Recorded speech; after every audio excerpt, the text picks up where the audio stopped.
বিদ্রোহীর আর এক নাম বেঈমান। দোনো যুবকেরই দাড়ি নেই, দরদি মুমিন, বিরোধী বেঈমান।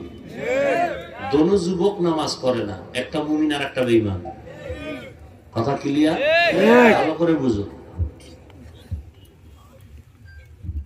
অতএব একজনের নামাজ পড়ে না, তাকে গালি দেওয়া যাবে না। আগে বুঝতে হবে সে কি দরদি না বিরোধী।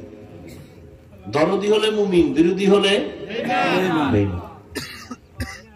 একজনে নামাজ পড়ে না, আর একজনে নামাজ পছন্দ করে না, দুইজন সমান না। যে নামাজ পড়ে না তাকে গালি দেয়া যাবে না, সে মুমিন। যে নামাজ পছন্দ করে না তাকে ছাড় দেয়া যাবে না, সুযোগ পেলেই জুতা।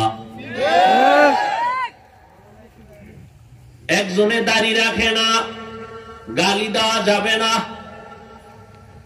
আর একজন আল্লাহর বান্দা দাড়ি পছন্দ করে না, তাকে ছাড় দেওয়া যাবে না। একজনে কোরআনের আইনে রাজনীতি করে না, তাকে গালি দেওয়া যাবে না। আর একজন কোরআনের বর্ণিত রাজনীতি পছন্দ করে না, তাকে ছাড় দেওয়া যাবে না।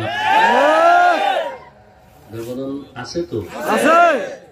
নামাজ পড়ে না আর পছন্দ করে না, দুইজন সমান না। একজন মুমিন আর একজন বেঈমান। নবী বলছেন যে নামাজ পড়ে না সে জাহান্নামে যাবে না, বরং যে নামাজ পছন্দ করে না সে জাহান্নামী। যে দাড়ি রাখে না সে জাহান্নামী না, বরং যে দাড়ি পছন্দ করে না সে জাহান্নামী।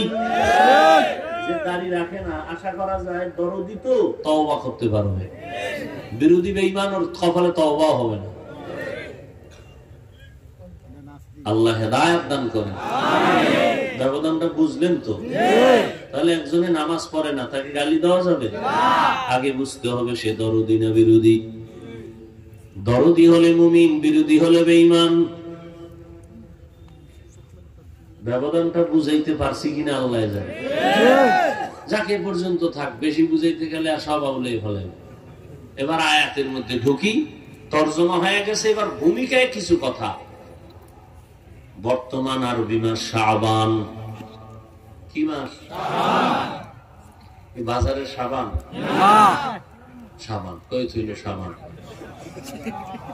একজনের নাম কালাম, আপনি ডাক দিলেন এই খেললেন। মুসলমান হিসাবে আরবি মাসের নামগুলো মনে রাখা, মুখস্থ রাখা ওয়াজিবে কিফায়া। ওরা মুসলমান হিসাবে আরবি মাসের নাম জানবে দূরের কথা, মুখস্থ রাখবে দূরের কথা।